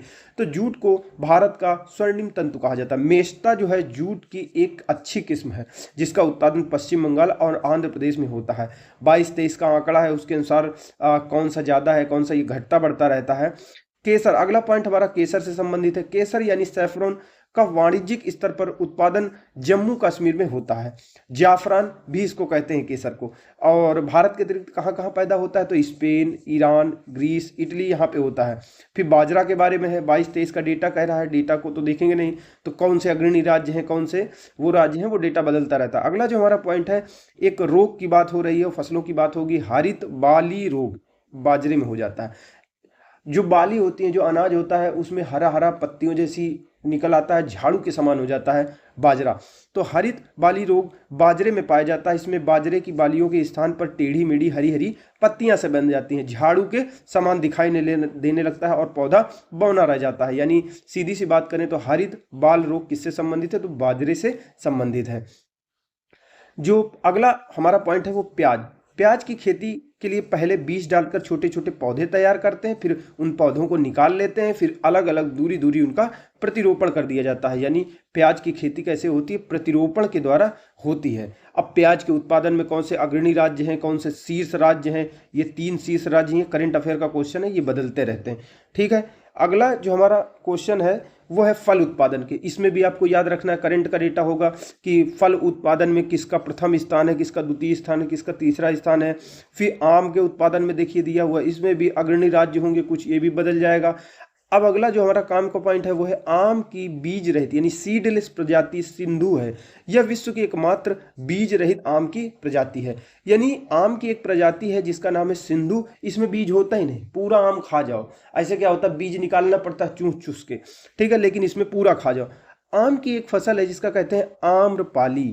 आम्रपाली किस्म भारतीय कृषि अनुसंधान संस्थान पूसा द्वारा 1971 में दशहरी और नीलम की क्रॉस से विकसित की गई थी। यानी आम्रपाली आम की एक किस्म है, दशहरी और नीलम के बीच में क्रॉस करके इसको विकसित किया गया है कृषि अनुसंधान संस्थान पूसा द्वारा। अगला बात करें पॉइंट है आम की नियमित फसल वाली प्रजातियां बेंगालोरा, नीलम, आम्रपाली, दशहरी 51 है। यानी आम देखे होंगे, हम लोग जाते थे तो किसी साल किसी पेड़ में आएगा, अगले साल नहीं आएगा, फिर 1-2 साल गैप करेगा फिर आएगा। लेकिन कुछ ऐसी आम की प्रजातियां होती हैं जिसमें हर साल बौर आती है, हर साल आम होता है। तो वो कौन सी प्रजातियां होती है, तो आम की नियमित फसल वाली प्रजातियां एक बेंगालोरा यानी तोतापरी, नीलम, आम्रपाली, दशहरी 51 है। अगला जो हमारा पॉइंट है दशहरी, चौसा, लंगड़ा आम की नियमित फसल वाली प्रजातियां नहीं है। यानी दशहरी 51 तो है लेकिन दशहरी, चौसा, लंगड़ा ये नियमित नहीं है, छोड़ छोड़ के आती हैं। अगला जो हमारा पॉइंट है वो है अमरूद की उन्नत किस्म कौन कौन सी है, तो अगला पॉइंट है ललित और बनारसी। ललित और बनारसी ये अमरूद की उन्नत किस्म है। Indian institute of horticulture research centre जो लखनऊ में है, अमरूद की इन किस्मों को विकसित किया है। यानी ललित और बनारसी जो अमरूद की उन्नत किस्म है उनको लखनऊ में एक हॉर्टिकल्चर रिसर्च सेंटर स्थित है, Indian institute of horticulture research, उसने विकसित किया है। वाणिज्यिक उत्पादन के लिए इन किस्मों की संस्तुति की गई है। यानी अगर बात करें तो लखनऊ में जो इंडियन इंस्टीट्यूट ऑफ हार्टिकल्चर है उसने अमरूद की 2 प्रजातियां विकसित की हैं, डेवलप की हैं, उनका नाम है ललित और बनारसी। अगला जो हमारा पॉइंट है वो है आंवला के बारे में, जिसको इंडियन गूसबेरी कहा जाता है। आंवला के फल औषधि गुणों से युक्त होते हैं। आंवला में सबसे ज्यादा विटामिन सी पाया जाता है। देखो आंवला खाते रहो तो दाने यानी मुंह में नहीं निकलेंगे, हाइट वाइट अच्छी होती है। हमारे प्रतापगढ़ साइड बहुत आंवला होता है। तो आंवला यानी इंडियन गूसबेरी के फल औषधि गुणों से युक्त होते हैं, इनमें विटामिन सी प्रचुर मात्रा में पाया जाता है। अब आंवला की जो प्रजातियां हैं उसके बारे में देख लेते हैं, कंचन, कृष्णा, बनारसी। तो आंवला की प्रजातियां हैं, आंवला में औषधि गुण होते हैं, विटामिन सी पाया जाता है, कंचन, कृष्णा, बनारसी ये आंवले की प्रमुख प्रजातियां हैं। अगला हम बात करेंगे मोटे अनाज के बारे में। चावल अधिकांशतः निर्वाह मूलक कृषि के अंतर्गत पैदा किए जाते हैं। यानी ज्यादातर जो लोग मोटा अनाज वगैरह बेचने के लिए बहुत कम आदमी उपजाता है चावल, और ये ठीक है खाने के लिए उपजाता है, पेट भरने के लिए। अदरक का तना जो भूमिगत रहता है, खाद्य का संग्रहण करता है, वो प्रकंद कहलाता है। यानी अदरक जो होती है, चाय वाय में डाला नहीं जाता अदरक, तो अदरक का जो तना होता है वही भूमिगत होता है, जो जड़ नहीं होती। अदरक की बात करें तो जड़ नहीं है, आलू जड़ नहीं है, आलू जैसे जड़ नहीं है वैसे अदरक जड़ नहीं है। इसको कहते हैं जो भाग होता है जो खाया जाता है उसको प्रकंद कहा जाता है। ये तो बात सही है कि मिट्टी में होता है, लेकिन वो जड़ नहीं होती। जड़ होती है, रोआ रोआ होता है, बारीक बारीक होता है। ये तना का ही एक भाग होता है जो मिट्टी के अंदर उगता है, ठीक है। अगला हमारा पॉइंट है कि अनाज के दानों का उत्पाद ओट मील है, ठीक है। सामान्यतः इसे लोग जो अनाज के दाने यानी ओट मील का उपयोग भोजन के लिए या पशुओं के चारों के रूप में किया जाता है। तो ओट मील क्या है, अनाज के दाने हैं, ठीक है। अगला हमारा पॉइंट है उत्तराखंड में उगाया जाने वाला जो अनाज मडुआ या कोदा, निर्यात जापान को किया जा रहा है, क्योंकि इससे बनी सामग्री की बड़ी मांग है जापान जैसे देशों में, क्योंकि बच्चों के लिए, बच्चों के स्वास्थ्य के लिए बहुत ज्यादा लाभदायक होता है। कौन, मडुआ यानी कोदा। अगला हमारा पॉइंट है लोबिया, मूंग, अरहर। इन तीनों फसलों का प्रयोग आप खाद के रूप में कर सकते हो। यानी अगर आपको उपजाना है कोई फसल तो इसका प्रयोग कर दो, खाद की जरूरत नहीं करनी पड़ेगी। चारे के लिए, पशुओं को खिलाने के लिए लोबिया, मूंग, अरहर का प्रयोग कर सकते हो, और दालहन के रूप में भी इनका प्रयोग कर सकते हो। 1 हेक्टेयर भूमि में अरहर की खाद का प्रयोग करने से 40 किलोग्राम नाइट्रोजन की प्राप्ति होती है। तो ये एक रटने वाला है कि 1 हेक्टेयर अगर भूमि होगी, अरहर की खाद का प्रयोग कर दो तो 40 किलोग्राम नाइट्रोजन की प्राप्ति होती है। जो अगला हमारा मूंगफली से अगला जो पॉइंट है वो मूंगफली, तिल, बाजरा, इनकी कृषि शुष्क कृषि क्षेत्रों में की जाती है। इन फसलों की सिंचाई लगभग पूर्णतः वर्षा पर निर्भर होती है। यानी आपने देखा होगा राजस्थान में मूंगफली होती है, तिल होती है, बाजरा वगैरह होता है। तो ऐसे क्षेत्रों में होता है जहाँ पे मिट्टी भी उपजाऊ नहीं होती और सिंचाई के साधन नहीं होता, या तो बारिश पर निर्भर होती है और या तो बहुत कम सिंचाई की जरूरत होती है। ठीक है, मूंगफली, तिल, बाजरा इनकी कृषि शुष्क क्षेत्रों में की जाती है और इन फसलों की जो सिंचाई है पूरी तरह से, लगभग पूरी तरह से वर्षा पर निर्भर करती है। अगला हमारा पॉइंट है राष्ट्रीय खाद्य सुरक्षा मिशन एक लक्ष्य धारणी रीति से देश के चुनिंदा जिलों में कृषिगत जमीन में बढ़ोतरी करने, यानी राष्ट्रीय खाद्य सुरक्षा मिशन किस लिए था, ताकि खाद्य सुरक्षा प्राप्त की जा सके। लक्ष्य क्या है, धारणी रीति से, यानी सस्टेनेबल रूप से, ऐसा नहीं कि कोई चीज कम ज्यादा हो सके। कृषिगत जमीन में बढ़ोतरी करना देश के पूरे जिलों में, कि कृषि के अंतर्गत ज़्यादा से ज़्यादा जमीन आ जाए, ज़्यादा से ज़्यादा खेत तैयार हो जाए। जंगल है और या फिर उपजाऊ भूमि नहीं, उसको भी खेत के रूप में बना देना। साथ ही साथ उत्पादकता में वृद्धि ला करके कुछ चुनिंदा फसल हैं उनकी उत्पादकता में वृद्धि लाना है। ये फसलें कौन कौन सी हैं, चावल, गेहूं और दलहन। इसके अतिरिक्त हाल ही में बाजरा और चारे वाली फसलों को भी इसमें शामिल किया गया। यानी जो राष्ट्रीय खाद्य सुरक्षा मिशन है, इसका उद्देश्य है कि सस्टेनेबल रूप से हम क्या करें, जो कृषिगत जो जमीन है देश भर में, देश भर के जिलों में, उसमें वृद्धि करना, यानी खेती के तहत ज़्यादा से ज़्यादा जमीन लाना, उत्पादकता बढ़ाना और फोकस करना चावल, गेहूं, दलहन, बाजरा, चारे वाली फसलों में फोकस करना, ताकि हमारी खाद्य सुरक्षा सुनिश्चित हो सके, खाने की कमी न हो, लोगों को पोषण मिलता रहे। अगला हमारा पॉइंट है क्लस्टर बीन, यानी ग्वार। ग्वार अधिकतम उपयोग जानवरों को चारे के लिए होता है। साथ ही इसकी फलों जो फली होती है उसकी सब्जियां भी बनाई जाती हैं। विश्व में ग्वार उत्पादन का लगभग 80% कहाँ होता है, भारत और पाकिस्तान में होता है।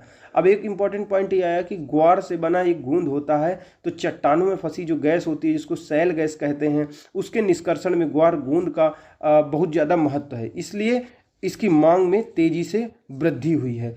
ग्वार गोंद को ग्वार के बीजों से निकाला जाता है और हॉरिजेंटल फ्रैंकिंग, यानी मान लो ये चट्टान है और चट्टान में ये वर्टिकल हो गया, ये हॉरिजेंटल हो गया, अब यहीं पे गैस फंसी है तो ऐसे हॉरिजेंटल फ्रैंकिंग करके गैस निकाला जाता है और गोंद का प्रयोग किया जाता है।